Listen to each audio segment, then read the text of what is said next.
El viaje que nunca debió llegar. Todo comenzó como una ilusión, como una oportunidad única, un sueño compartido entre amigos, estudiantes y deportistas. Eran jóvenes, llenos de vida, con el futuro en la palma de la mano. Pero no sabían que estaban a punto de enfrentar una de las pruebas más extremas que un ser humano puede soportar: el límite absoluto entre la vida y la muerte. Era octubre de 1972.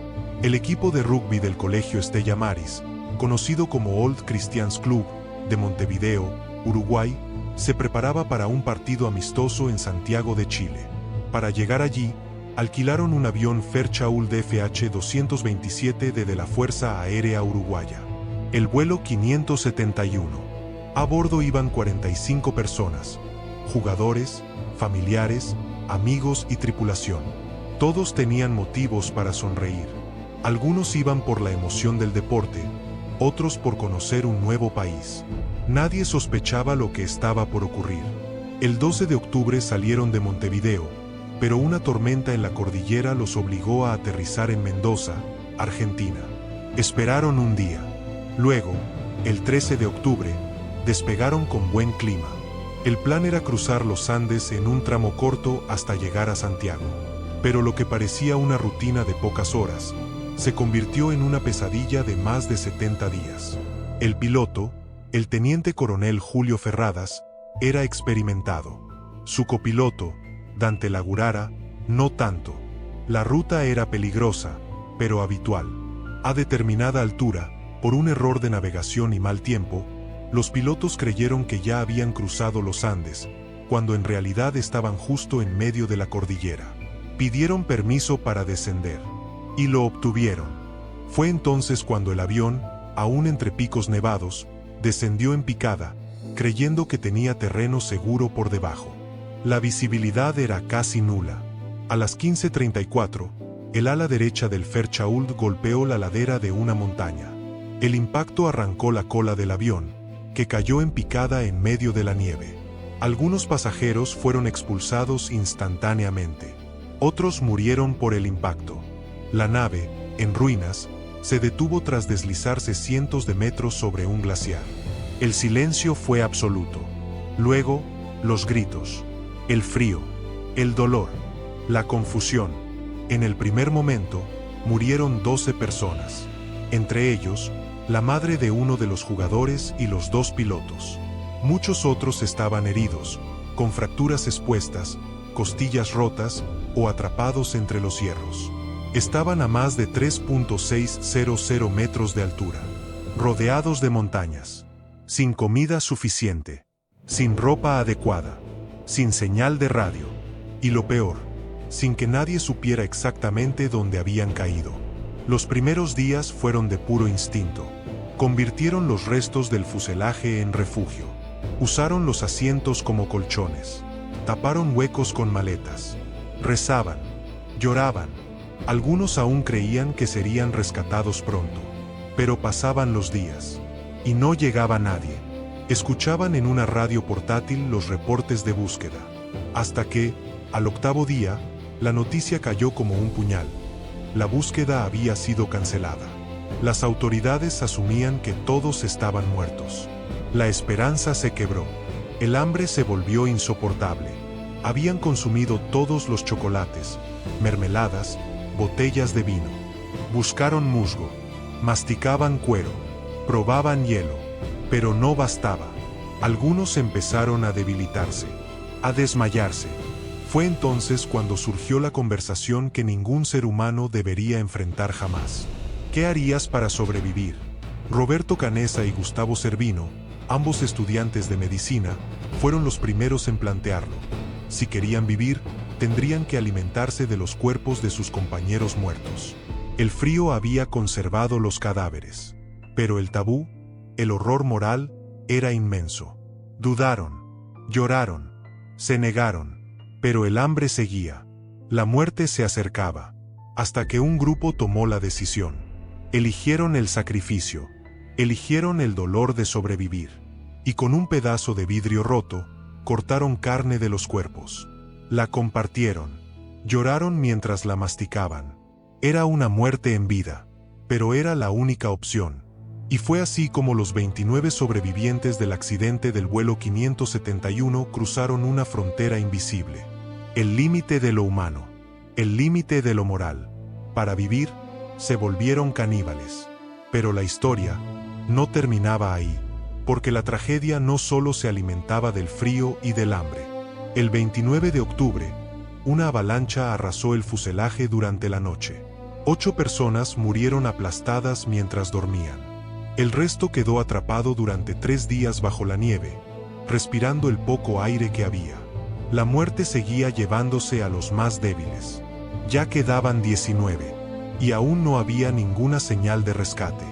Fue entonces cuando surgió una idea desesperada: salir a pie, cruzar la cordillera, buscar ayuda. Pero no era tan simple. No sabían con exactitud dónde estaban. Estaban en zapatillas, sin mapas, sin equipo. Sin embargo, sabían algo: si se quedaban, morirían todos. Entonces comenzaron los primeros intentos de exploración. Subían cerros, buscaban rutas, pero se daban cuenta de que estaban completamente rodeados por picos gigantescos. Una prisión blanca, helada, mortal. Finalmente, después de varias semanas y múltiples muertes, un grupo tomó la decisión definitiva. 3 de ellos, Roberto Canessa, Fernando Parrado y Antonio Vicintín, llevaron lo mínimo: algo de carne seca, una manta hecha con restos del avión, y voluntad de hierro. Se despidieron. Sabían que tal vez no volverían, pero no había otra alternativa. Y entonces, comenzó la caminata más importante de sus vidas. La caminata hacia la esperanza. El 12 de diciembre de 1972, exactamente 2 meses después del accidente, Roberto Canessa, Fernando Parrado y Antonio Vicintín emprendieron el viaje más arriesgado de sus vidas. Sabían que estaban apostando todo, que la muerte podía esperarlos detrás de cada cima. Pero ya no podían seguir esperando. La montaña no era solo un obstáculo físico. Era un monstruo silencioso. Cada paso costaba. El aire era escaso. El sol quemaba durante el día y el frío cortaba por la noche. Caminar en la nieve sin equipo especializado era un castigo. Cada noche improvisaban una cueva en la nieve. Dormían apretados, con una manta hecha de trozos del avión y plásticos. En el fondo, solo tenían una cosa: la decisión de no morir. Después de varios días de marcha, llegó una revelación desoladora. Habían subido durante horas una gran montaña creyendo que, al llegar a la cima, verían los valles verdes de Chile. Pero lo que encontraron fue peor que cualquier pesadilla. Frente a ellos, otra cadena infinita de montañas. Blanca, fría, inhumana. Antonio Vicintín, exhausto, sin fuerzas, decidió regresar al fuselaje para no ser una carga. Canessa y Parrado continuaron. A partir de ese momento, solos, 2 hombres contra la cordillera. Después de 9 días de caminata, estaban al borde del colapso. Pero el 20 de diciembre, ocurrió lo inesperado. A lo lejos, en un valle, divisaron a un hombre a caballo. Gritaron, agitaron los brazos. El hombre estaba al otro lado de un río embravecido. No podía escucharlos. No entendía qué decían, pero supo que algo andaba mal. Les arrojó un papel atado a una piedra. Fernando Parrado respondió escribiendo: vengo de un avión que se estrelló en las montañas. Soy uruguayo. Hemos estado caminando durante 10 días. Hay 14 personas heridas en el avión. Necesitamos ayuda. No podemos seguir. El arriero era Sergio Catalán, un hombre humilde, pero de corazón inmenso. Cabalgó durante horas hasta el poblado más cercano. Dio aviso a carabineros. Y al día siguiente, helicópteros comenzaron a sobrevolar la zona.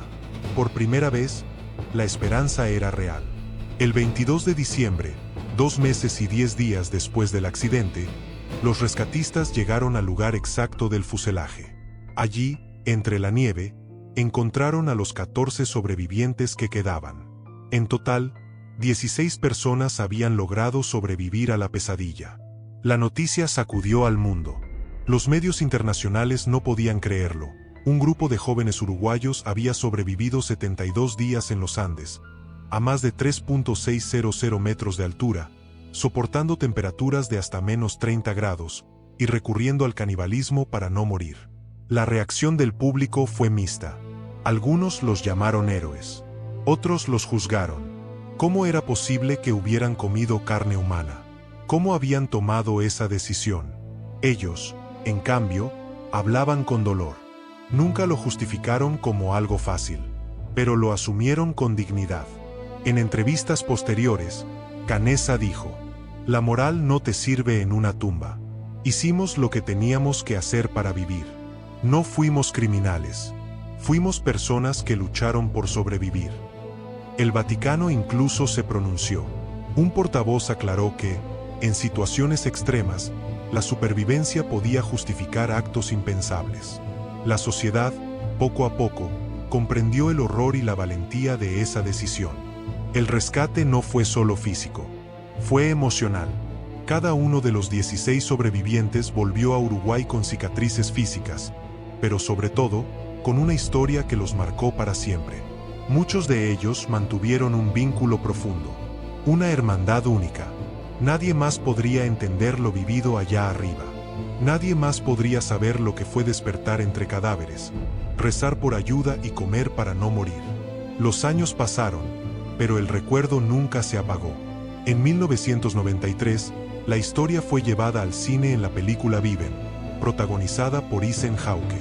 La cinta acercó la tragedia a nuevas generaciones, pero también dejó muchas preguntas abiertas. Porque, más allá del espectáculo, esta fue una historia profundamente humana. Una historia de jóvenes que tuvieron que enfrentarse al dilema más antiguo del mundo. ¿Hasta dónde llegarías para sobrevivir? Muchos de ellos siguieron con sus vidas. Roberto Canessa se convirtió en un cardiólogo infantil reconocido. Fernando Parrado escribió libros, dio conferencias y compartió su experiencia con millones. Ambos fueron considerados no solo sobrevivientes, sino líderes en medio de la desesperación. Y aunque el mundo quiso hacerlos celebridades, ellos siempre recordaron lo esencial: no fueron héroes. Fueron humanos, humanos al borde de la muerte, que eligieron la vida. Hoy, más de 50 años después del accidente, los sobrevivientes del vuelo 571 siguen dando lecciones. No solo de resistencia, sino de humildad, de ética en la tragedia, de cómo, incluso en los peores momentos, puede surgir la luz. Porque en lo más alto de los Andes, cuando todo parecía perdido, 16 personas demostraron que el alma humana es más fuerte que el frío, que el hambre y que el miedo. Y esa es una historia que merece ser contada una y otra vez. Después de los Andes, el peso de seguir vivos. Volver fue un alivio, pero también una carga. Los 16 sobrevivientes del vuelo 571 regresaron a Uruguay entre aplausos, lágrimas y titulares de prensa. Eran recibidos como héroes nacionales. Pero lo que el mundo no veía eran las noches sin sueño, las imágenes grabadas en la memoria, la culpa de seguir vivos, cuando otros no lo lograron. Muchos de ellos llegaron con cuerpos debilitados. Pesaban entre 40 y 50 kilos. Habían perdido masa muscular, dientes, equilibrio y parte de su humanidad en el proceso. Pero no fue el cuerpo lo que más les costó recuperar, fue la mente. El síndrome del superviviente es real. ¿Por qué ellos? ¿Qué los hizo resistir cuando otros no pudieron? Algunos lloraban al mirar un plato de comida. Otros sufrían crisis de pánico al ver nieve en la televisión. Y muchos más evitaron durante años hablar del tema. Porque, para el mundo, eran una historia de milagro y valentía, pero para ellos, era una herida aún abierta. Roberto Canessa, por ejemplo, no podía dormir sin la luz encendida durante meses. Fernando Parrado evitaba cualquier conversación sobre la tragedia. Gustavo Cervino, uno de los más jóvenes, tardó años en poder contar lo que vivió. Pero también había una verdad inevitable. Habían vuelto para honrar a los que no regresaron. Los compañeros muertos no fueron olvidados. Todo lo contrario. Los sobrevivientes los mencionaban con amor, con respeto. porque gracias a ellos, literalmente, estaban vivos. Y eso, nunca lo tomaron a la ligera. En 1973, apenas un año después del accidente, se publicó el libro Viven, escrito por el periodista Pierce Paul Reed. El libro se basó en entrevistas directas con los sobrevivientes y se convirtió en un fenómeno editorial. Mostraba sin adornos ni dramatismos lo que ocurrió: el horror, la resistencia, la fe y la controversia del canibalismo. Muchos lectores se impactaron, pero también se conmovieron, porque, a diferencia de lo que se pensaba, no fue una historia de muerte, sino de lucha. Con los años, la tragedia de los Andes dejó de ser solo una anécdota extrema. Se convirtió en un estudio de caso en universidades, en análisis psicológicos, en conferencias de liderazgo, en pruebas de que el ser humano puede superar límites que jamás imaginó. Los sobrevivientes no se alejaron de su historia. Muchos la convirtieron en un motor para ayudar a otros. Fernando Parrado, por ejemplo, se convirtió en uno de los conferencistas más importantes del mundo. Habla ante miles de personas en empresas, escuelas, hospitales. Su mensaje: que la vida es frágil, y por eso, debe vivirse con sentido, con coraje, con compasión. Roberto Canessa se graduó como médico y eligió una especialidad muy significativa: cardiología infantil. Ayudar a niños con problemas del corazón fue, para él, una forma de devolver lo que recibió, una segunda oportunidad. Cada uno tomó caminos distintos, pero todos cargan con la misma memoria, la misma hermandad. El vínculo entre ellos es único. No se ven todos los días, pero cuando se reúnen, no hace falta hablar. Se entienden, se miran a los ojos, y saben que compartieron algo que nadie más podría comprender. Y cada diciembre, cuando se acerca el aniversario del accidente, vuelven a reunirse. A veces en Montevideo, otras, en lo alto de los Andes, donde colocaron una cruz en el lugar del accidente. Allí, donde la nieve fue cárcel, y luego tumba. Allí, donde sus amigos descansan. Donde aprendieron lo que significa sobrevivir. La cruz de hierro lleva los nombres de todos los que murieron. Y también una inscripción que resume todo lo vivido: el Valle de las Lágrimas. Porque no fue solo un accidente. Fue una batalla. Contra la naturaleza, contra el tiempo, contra uno mismo. El accidente del vuelo 571 no es solo una historia de los Andes. Es un espejo de lo que somos, de lo que podemos llegar a ser cuando todo está perdido, cuando ya no hay caminos, cuando solo queda el instinto, el amor por los otros, la voluntad de vivir. Nando Parrado lo dijo una vez con sencillez y profundidad: no sé si fui valiente, pero sabía que si me quedaba ahí, moría. Y no quería morir. La historia de los Andes no tiene monstruos, ni villanos. Solo tiene seres humanos enfrentando lo impensable, equivocándose, llorando, decidiendo, viviendo, y sobre todo, resistiendo. Es por eso que, más de medio siglo después, aún la contamos.